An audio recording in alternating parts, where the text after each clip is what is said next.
Welcome to విధాత.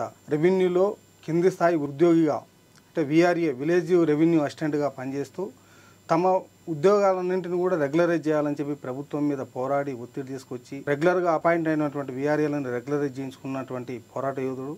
ఆ తర్వాత గ్రామ స్థాయిలో ఉన్నటువంటి విఆర్ఏ విఆర్ఓ వ్యవస్థని మొత్తం కూడా ప్రభుత్వం రద్దు చేసిన సమయంలో మమ్మల్ని ఎందుకు రద్దు చేశారు అని చెప్పి ప్రభుత్వాన్ని ప్రశ్నిస్తూ మమ్మల్ని కొనసాగించండి అని చెప్పి ఇప్పటికీ పోరాడుతూ ఉన్నాడు. అలాంటి ఉద్యమ నాయకుడు విఆర్ఏల గౌరవ సంఘం అధ్యక్షుడు ఈశ్వర్ గారు మనతో ఉన్నారు. ప్రస్తుతం ఆయన విఆర్ఓ కూడా పనిచేస్తూ ఉన్నారు. నమస్కారం అండి ఈశ్వర్ గారు. నమస్తే సార్. ప్రభుత్వం మీ విఆర్ఏలను విఆర్ఓ వ్యవస్థను రెవెన్యూ డిపార్ట్మెంట్లో ఎందుకు రద్దు చేసింది? కారణం ఏంటి?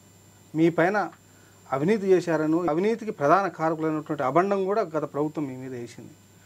అట్లా ఎందుకు వేయాల్సి వచ్చింది? అసలు కారణం ఏంటి? ప్రధాన కారణం ఏంటంటే గ్రామాలలో విఆర్ఓలు విఆర్ఏలు ఉంటే ఎక్కువగా ప్రభుత్వ భూములను పరిరక్షిస్తారు కాబట్టి మేజర్గా కొంతమంది ఎమ్మెల్యేలు తమ పరిపాలన 5 సంవత్సరాల పరిపాలనలో కొద్దిగా పోగేసుకోవడం కానీ సంపాదించుకోవడం కానీ అనుకూలంగా ఉండాలంటే వీళ్ళుంటే ఇబ్బందిగా ఉంటుందని చెప్పి పక్కా ప్లాన్ తోటి మమ్మల్ని సైడ్కి దోషిరు. ఇది కాకపోతే మమ్మల్ని పిలిచి మాట్లాడితే బాగుంటుండే. మమ్మల్ని ఎలాంటి పిలుపు లేకుండా, ఎలాంటి మాటలు చెప్పకుండా, ఎలాంటి ఇన్ఫర్మేషన్ లేకుండా హడావుడిన మమ్మల్ని పంపించడం మాకు చాలా బాధ అనిపించింది. ముఖ్యంగా ఏంటంటే ఆనాడు ఉన్నటువంటి ఐఏఎస్ అధికారులు పూర్తిగా వారికి తప్పుడు గైడెన్స్ ఇచ్చిండ్రు. మా మాటలు పట్టించుకోలేదు. ఎవరైతే ఐఏఎస్ అధికారులు ఉన్నారో కనీసం వాళ్ళు ముఖ్యమంత్రిని కాకుండా ఆయన కూడా సోమేష్ కుమార్ ఉండేప్పుడు ఆయన అపాయింట్మెంట్ ఇవ్వకుండా అన్ని ఇబ్బందులు తెచ్చి మాకు చాలా తీవ్రమైన నష్టం ఈరోజు విఆర్ఓలకు కానీ విఆర్ఓలకు కానీ జరిగింది. విఆర్ఓ చట్టం తీసుకురావడానికి ముందు మీరు ఉన్నారు గ్రామాల్లో, మొత్తం భూ రికార్డులు ఇవన్నీ కూడా జరిగినాయి. మీరు ఇప్పుడు ఒక మాట అన్నారు ఏంటంటే ఈ ఎమ్మెల్యేలు మమ్మల్ని సైడ్ తప్పించారు గత ప్రభుత్వంలో ఉన్న వాళ్ళని. వాళ్లకు మీరు ఎక్కడ అడ్డం? దేనికి అడ్డం? వాళ్ళేం పెద్ద స్థాయిలో ఉన్నత పదవులు ఉన్నవాళ్ళు, మీరేం చాలా చిన్న స్థాయిలో ఉన్నారు. మీరు వాళ్ళకి ఏం అడ్డం అయ్యారు? ఏమడ్డం ఏంటంటే ప్రధానంగా చాలా ప్రభుత్వ స్థలాలు పరిరక్షణ అనేది చాలా కీలకమైనది రెవెన్యూలో. వాటిని కాపాడటం ఇన్ఫర్మేషన్ ప్రతి డాటా, దానికి సంబంధించిన డాటా మా దగ్గర ఉంటుంది. మేము ఉంటే ప్రధానంగా వారికి ఇబ్బంది. సో ఈ ఇబ్బంది అనేది పోవాలి. ఇంకోటి ఏదో ఒకటి సృష్టించాలి, ఏదో ఒకటి చేయాలన్న తాపత్రయంతో కూడా సరైన ఆలోచన లేకుండా, మమ్మల్ని విలువకుండా, ఇతర ఉద్యోగ సంఘాలను విలువకుండా కేవలం ఒక సంఘాన్ని పిలిచి వాళ్ళ సంఘాలను కూడా బెదిరించి ఇబ్బందులు చేయడం వల్ల వాళ్ళు కూడా ఒప్పుకోవడము, ఐఏఎస్ అధికారులు కరెక్ట్ ఇన్ఫర్మేషన్ ఇవ్వకపోవడము, ఐఏఎస్ అధికారుల మీద పూర్తిగా డిపెండ్ కావడం, ఇవన్నీ అలాంటి పరిస్థితులకు దారితీసిందని నేను అనుకుంటున్నాను సార్. విఆర్ఓ చట్టాన్ని అబాలిష్ చేసే టైంలో అసెంబ్లీలో కానీ క్షేత్రస్థాయిలో విఆర్ఓలు అవసరం లేదు, వాళ్ళు అవినీతికి బాధపడుతున్నారు, అక్రమాలకు బాధపడుతున్నారు, అవినీతికి రైతులని బాగా ఇబ్బందులకు గురి చేస్తున్నారు, అందుకే మేము విఆర్ఓ వ్యవస్థను రద్దు చేసామని చెప్పి ఆ రోజు అసెంబ్లీలో ఆనాడు ముఖ్యమంత్రి కేసీఆర్ గారే చెప్పారు. మీరేమో వాళ్ళు భూములు కబ్జా చేయడం కోసం మమ్మల్ని అడ్డుదోవలు తొలగించుకున్నారు, వాళ్ళు ఇష్టం వచ్చినట్టు చేయడం కోసం మీరు అంటున్నారు. ఇలా ఏది నిజం? వాస్తవంగా అయితే నాటి ముఖ్యమంత్రి గారికి మెయిన్గా సోమేష్ కుమార్ కానీ తన వెనుక ఉన్నటువంటి అధికారులే ముఖ్యంగా తప్పుడు గైడెన్స్ ఇచ్చారు. ఇంకా వీళ్ళ మైండ్లో ఏమున్నది అనేది మాకు స్పష్టంగా అయితే తెలియదు. మేజర్ ఫ్యాక్ట్ ఏంటంటే ప్రభుత్వ భూములే మేజర్ ఫ్యాక్ట్. దాని మీద ఫోకస్ పెట్టి ఎట్టి పరిస్థితుల్లో ప్రభుత్వ భూములలో మేము అడ్డం వస్తాం, ఇబ్బంది కలుగుతుంది, తెలిసిపోతుంది, డాటా తెలిసిపోతుంది, వివరాలు తెలిసిపోతాయి. ప్రతి ఒక్క డాటా పేర్లతో సహా, విలేజ్లో ఉన్న మెంబర్స్ పేర్లతో సహా మాకు నోటెడ్గా ఉంటాయి, విఆర్ఓలుగా ఉన్నప్పుడు కానీ విఆర్ఎల్గా ఉన్నప్పుడు కానీ. సో వీళ్ళ వల్ల ఇబ్బంది అవుతుందని చెప్పి పక్కా ప్లాన్గా ముందు నుంచే స్కెచ్ చేసిరు. మాకు ఈ అడ్వాన్స్ సాలరీ కూడా ఇచ్చారు. మంచి ఎంప్లాయీస్ మంచిగా చేసిరు అని చెప్పి ఆన్లైన్ అని చెప్పి. అంటే మిమ్మల్ని తొలగించడానికి ఎప్పటి నుంచి స్కెచ్ చేసిరు వాళ్ళు? వాళ్ళ ముందు నుంచే ఉంది, కానీ మా విఆర్ఓలు ఎవరు గ్రహించలేదు. 2017 నుంచే పక్కా ప్లాన్ తోటి వచ్చిర్రు అనేది నాకున్న విశ్లేషణ, నేను గ్రహించింది చెప్తున్నాను. ఎందుకంటే ఆన్లైన్ అప్పుడు చేసినాం, మొత్తం డే అండ్ నైట్ కూర్చొని రాత్రులు కూర్చొని మీ విఆర్ఓలే చేసిర్రు వర్క్ మొత్తం. అప్పుడే సారు గౌరవ ముఖ్యమంత్రి నాటి మా ముఖ్యమంత్రి ఉన్నటువంటి కేసీఆర్ గారు ఆ రోజు అడ్వాన్స్ సాలరీ కూడా మాకు గిఫ్ట్గా ఇచ్చిండు. 1 month salary 1 month salary bonus గిఫ్ట్గా ఇచ్చిండు. మరి అలాంటి మంచి వర్క్ చేస్తున్నామని చెప్పి ఈరోజు అవినీతి పరులు లంచగొండులు అనడం చాలా తప్పు. ఎందుకంటే ఏ డిపార్ట్మెంట్ లేదు అవినీతి, ప్రతి డిపార్ట్మెంట్లో ఉంటుంది. అవినీతి ఉన్న శాఖలన్నింటిని రద్దు చేయాలి. ఎప్పుడైనా కానీ ఆ రెవెన్యూ శాఖలో అవినీతి జరుగుతుందంటే మొత్తం వ్యవస్థనే రద్దు చేయాలి. కేవలం విఆర్ఓలను రద్దు చేసి విఆర్ఎల్ లేకుండా చేస్తే అది ఎంతవరకు కరెక్టు, సమంజసం? ఓన్లీ ఆన్లైన్ మీద డిపెండ్ కావడం చాలా కష్టము. ధరణి అనేది ఫీల్డ్ కూడా చూడాలి. డైరెక్ట్ రిజిస్ట్రేషన్స్ అవుతున్నాయి. ఆ రిజిస్ట్రేషన్ వల్ల ఫీల్డ్ ఎవరు చూస్తారు? ఆ ఫీల్డ్ పొజిషన్ ఉందా లేదా? ఇప్పుడు ఆర్ఎస్ఎస్ పెరుగుతుంది, తగ్గుతాయి. కాబట్టి చాలా ఇబ్బందులు వస్తాయి. ఆర్ఎస్ఆర్ చాలా ఇబ్బందికరమైన సమస్యలు అవుతాయి అవి. అప్పటికే మేము ఆర్ఎస్ఆర్ల మీద బాగా ఫైట్ చేస్తుంటేమి, దగ్గరికి వచ్చినాం దాదాపు క్లోజ్ చేయడానికి, కానీ అంతలోనే వ్యవస్థ రద్దయింది. తర్వాత మేజర్గా ఫెయిల్యూర్ కావడానికి మేము విఆర్ఓలం కూడా చాలామంది యూనిటీ లేదు. 3-4 సంఘాలు పెట్టుకున్నారు. ఎవరి సంఘం వాళ్ళది, ఎవరి తీరు వాళ్ళది. ఒకరు ఒక రకంగా స్టేట్మెంటు, ఇంకో రకంగా స్టేట్మెంటు, డిఫరెంట్ స్టేట్మెంట్లు ఇచ్చి ఐక్యత లేక మేము. అంటే మీకు ఐక్యత లేదా? ప్రభుత్వం మిమ్మల్ని చీల్చిందా అనుకూలంగా ఒక వర్గం ఉండడం కోసం? కొంతమంది కమ్యూనిస్టు భావాలతో కొంతమంది ఉంటుండే, కొంతమంది నేనే చెప్పింది వినాలని ఇంకో వర్గం ఉంటుండే. ఇట్లా ఐక్యత లేక మాలో మేమే మా కన్ను మేము కూడా పొడుచుకున్నాం ఆ సందర్భం. స్టిల్ ఇప్పటికీ అదే ధోరణి నడుస్తున్నది. విఆర్ఓ వ్యవస్థ రద్దయిన తర్వాత మీరు ఎలాంటి ఇబ్బందులు ఎదుర్కొన్నారు? రైతులకు మేలు జరిగిందని నష్టం జరిగిందా? నాకు తెలిసి మేలు కన్నా నష్టం ఎక్కువ జరిగింది. ఇట్లా జరిగిందంటే ఇప్పుడు ప్రతిసారి ఇప్పుడు ఎవరైనా సరే కలవాలంటే డైరెక్ట్ కలెక్టర్ ఆఫీస్కి పోవాలి. అప్పుడేమో మేము విలేజ్లలో ఉంటుంటే మా లెవెల్నే సమస్య పరిష్కారం అయిపోతుండే. ఇప్పుడు ఆయన దగ్గర ఒక రైతు వస్తున్నాడు, పాపం రైతు దగ్గర డబ్బులు ఉంటాయి ఉండవు, ఆర్థికంగా చాలా బలహీనంగా ఉంటారు వాళ్ళు. అలాంటి వాళ్ళు డబ్బులు పెట్టుకొని కలెక్టర్ ఆఫీస్కి వచ్చి గంటలు వెయిట్ చేసి 6 రోజులు కుదరకపోతే మళ్ళీ రావడం, అట్లా నెలలు తిరగడం ఇబ్బంది కదా. ఒక రిజిస్ట్రేషను ఫాస్ట్గా అయిందేమో కానీ ఆ రిజిస్ట్రేషన్ కూడా పొజిషన్లు ఉన్నా లేదని కూడా చూడ. డైరెక్ట్ ఆ రిజిస్ట్రేషన్ అయిందంటే ఆటోమేటిక్గా అది చేయాల్సిందే, రిజెక్ట్ చేయాల్సిన ఆప్షన్ కూడా లేకుండే ఇప్పుడు. దానివల్ల అది పొజిషన్లు ఎవరున్నారని చూడడం కూడా లేదాడ, ఇబ్బంది కదా. కాబట్టి నాకు తెలిసి ఆ రోజు అనుకున్నాం రైతులకు మంచి జరిగితే మంచిదే కదా అన్నట్టు మేము కూడా అనుకున్నాం. కానీ ఈరోజు రైతులకు మాత్రం 100% న్యాయం జరగలేదు. నాకు ఎలాంటి సమస్యలు ఎదుర్కొంటారు రైతులు? ఇప్పుడు చాలా రకమైన సమస్యలు ఎదుర్కొంటున్నారు. దాన్ని వివిధ రకాలుగా వాళ్ళు ప్రాబ్లమ్స్ ఎదుర్కొంటున్నారు. ఆన్లైన్లో చూపెట్టకపోవడము, టైంకు రిజిస్ట్రేషన్ కాకుండా ప్రాబ్లమ్స్ ఫేస్ చేయడము, ఇవి సాల్వ్ చేయాలంటే సిబ్బంది లేకపోవడము, పూర్తిగా కలెక్టర్ మీద ఆధారపడి ఉండడము, ఎంఆర్ఓ ఖాళీ రిజిస్ట్రేషన్కే అంకితం కావడము, కింది స్థాయిలో సిబ్బంది లేకపోవడము, ఇవన్నీ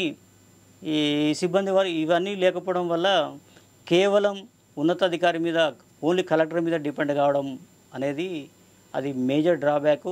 దానివల్ల రైతులు చాలా సమస్యలు ఎదుర్కొన్నారు. కాబట్టి ఇప్పటికైనా ధరణిని సవరించి ధరణి రద్దన చేయండి లేదా సవరణ చేయండి. తిరిగి అవసరమైన స్టాఫ్ను మమ్మల్ని కూడా విఆర్ఓలను అందరినీ. వ్యవస్థ రద్దయిన తర్వాత మీ విఆర్ఓలు కానీ విఆర్ఏలు కానీ ఏం సమస్యలు ఫేస్ చేశారు? మీకు మంచి జరిగిందా, నష్టం జరిగిందా? ఇప్పుడు మేము పోయినాం వేరే డిపార్ట్మెంట్లకు పోయినాం. ఆడ ఎట్లుందంటే ఇప్పుడు ఇండియా వాళ్ళు పాకిస్తాన్ పోతే ఎట్లుంటుందో మేము కూడా అంత దారుణంగా కాకపోయినా కానీ మాతో సఖ్యంగా మంచిగా ఉన్నా కానీ ప్రమోషన్ల టైంకి వచ్చినప్పటికీ లేకపోతే వేరే ఇష్యూలు వచ్చినప్పటికీ ప్రాధాన్యత మదర్ డిపార్ట్మెంట్కే ఉంటుంది. అంటే మేము ఎట్లుంటున్నామంటే 2వ తరగతి పబ్లిక్గా మేము బతున్నాం ఆడ మా మదర్ డిపార్ట్మెంట్ వదిలేసిపోయి ఇప్పుడు నేను మున్సిపల్ శాఖలో చేస్తున్నా. మున్సిపల్ శాఖలో బాగానే మంచిగానే ఉన్నది, కానీ ప్రాధాన్యత మాత్రము అంత ప్రాధాన్యత లేదు. జాబ్ చార్ట్ డిఫరెంట్గా ఉంటుంది, ఒక్కొక్కరికి ఒక్కో డిఫరెంట్. ఈడ రెవెన్యూలు ఉన్నప్పుడు ఏంది జాబ్ చార్ట్ అందరికి సమానంగా ఈక్వల్గా ఉంటుండే ఆఫీసర్స్కి. ఆడ అట్లా లేదు, ఎవరి దీపాలకు పడి ఉంటే వాళ్ళకే మంచిగా కేటాయిస్తున్నారు. ఇది నేను స్వయంగా గమనించింది. కొన్ని శాఖలలో అయితే అటానమస్ ఉంది శాఖ మన భద్రాద్రి కొత్తగూడెంలో 17 మంది వీఆర్ఓలకి నేటికి ఇప్పటివరకు జీతాలు లేవు. వాళ్ళు ఎంత పని చేస్తే అంత అన్నట రేటు. ఒక ప్రభుత్వ ఉద్యోగి చట్టబద్ధంగా నియమించబడ్డటువంటి ఉద్యోగిని తీసుకెళ్ళి ఒక శాఖలో వేస్తే ఎట్లుండే 010 పద్దు ఉండాలి, ఆ 010 పద్దు లేదు. అట్లా కాకుండా కొంతమంది కార్పొరేషన్లలో వేసారు బీసీ వెల్ఫేర్ అని, ఎస్సీ ఎస్టీ వెల్ఫేర్ అని, మైనార్టీ వెల్ఫేర్ అని. దాంట్లో ఇప్పుడు జీపీఎఫ్ కానీ మన ఎల్ఐకి సంబంధించినవి మొత్తం కటింగ్ లేవు. మేమే కట్ చేసుకుంటామని అధికారులు చెప్పడం, అవి కట్ అవుతున్నాయో క్లారిటీ లేకపోవడము, ఇవి చాలా రకాల ప్రాబ్లమ్స్ ఫేస్ చేస్తున్నారు. సీనియారిటీ విషయానికి వచ్చినట్లయితే అసలు సీనియారిటీని కన్సిడర్ చేస్తలేరు, 0 సర్వీస్ చేసారు అందరిది. ఎడ్యుకేషన్ డిపార్ట్మెంట్లో ఉన్నది, ఎడ్యుకేషన్ డిపార్ట్మెంట్లో సీనియారిటీ యాడ్ చేయలేదు, 0 సర్వీస్ కావడంతో వాళ్ళు వెనకకు పోయారు. వీళ్ళు కోర్టుకోయారు, రీడిప్లాయిడ్ వీఆర్ఓస్ కోర్టుకోవడం వల్ల ప్రమోషన్లు ఆగిపోయినాయి. వాళ్ళకి లేవు, వీళ్ళకి లేవు. మిగతా డిపార్ట్మెంట్ కూడా అదే పరిస్థితి. వాళ్ళు ఏమనుకుంటారు, ఈ కొడుకులు వచ్చి మా ప్రమోషన్లు ఆపేసారు, మాకు ఇబ్బంది చేసారు, మా లైఫ్ దెబ్బతీసారు మొత్తం అని చెప్పి వాళ్ళు తిట్టుకుంటారు. అంటే ఇప్పుడు మీకు సర్వీస్ మొత్తం, మీరు ఇన్ని సంవత్సరాలు చేసిన సర్వీస్ మొత్తం కూడా కోల్పోయినాము. అంటే మళ్ళీ ఫ్రెష్ సర్వీస్ 0 సర్వీసు. అంటే ఒక్కొక్కరు ఒక 10 ఏళ్ళు 20 ఏళ్ళు వీఆర్ఓ చేసి ఉన్న సర్వీస్ కోల్పోయి మళ్ళీ కొత్త ఉద్యోగస్తులాగా మేము ముందరికి వెళ్ళాల్సిన పరిస్థితి వచ్చింది. ఇప్పుడు 3-4 నెలల రిటైర్మెంట్ ఉన్నారు కొంతమంది, వాళ్ళది కూడా 0 అయింది. అంటే జీతం కూడా తగ్గుద్దా ఆటోమేటిక్? జీతం ఏం తగ్గదు, జీతం అదే వస్తుంది, కానీ సర్వీస్ మాత్రము 0 అయింది. అయితే 0 కావడం వల్ల ఏముంది, ప్రమోషన్స్ అనేవి బ్రేక్ అయినాయి. భవిష్యత్తులో ప్రమోషన్ రావాలంటే రిటైర్మెంట్ తర్వాతను, ఇక రిటైర్మెంట్ వరకు ఒక ప్రమోషన్ వస్తే అదృష్టం. రెవెన్యూ మంత్రి గారు కూడా చెప్పారు, పొంగులేటి శ్రీనివాసరెడ్డి గారు. అయితే మీ విఆర్ఓలు విఆర్ఏలు ప్రధానంగా ప్రభుత్వానికి మీరు ఇప్పుడు ఏం విజ్ఞప్తి చేస్తారు, ఏం కావాలని కోరుకుంటుంది ప్రభుత్వం నుంచి? రెవెన్యూ శాఖను బలోపేతం చేయాలి, స్ట్రాంగ్గా చేయాలి, మంచి పాలన ప్రజలకు అందియాలి, సమస్యలు ఇంటి వద్దే పరిష్కారం అయ్యే విధంగా చర్యలు తీసుకోవాలి. అలాంటి చర్యలు కావాలంటే కంపల్సరీ వీఆర్ఓలను బ్యాక్ తీసుకోవాల్సిందే. అది కూడా ఆప్షన్ ద్వారా. వాళ్ళకి కొంతమందికి ఇష్టం లేదు రావడం, కొంతమందికి ఇష్టం ఉన్నది. ఇష్టం ఉన్న వాళ్ళు వస్తారు, ఇష్టం రాని వాళ్ళు అక్కడనే సర్వీస్ కంటిన్యూ చేసుకుంటారు. ఒకవేళ అక్కడ ఉన్నా కూడా వాళ్ళకి సీనియారిటీ యాడ్ చేసే విధంగా చర్యలు తీసుకోవాలి. వేరే శాఖలలో ఉన్నా కూడా చర్యలు తీసుకోవాలి సీనియారిటీ యాడ్ అయ్యేటట్టు.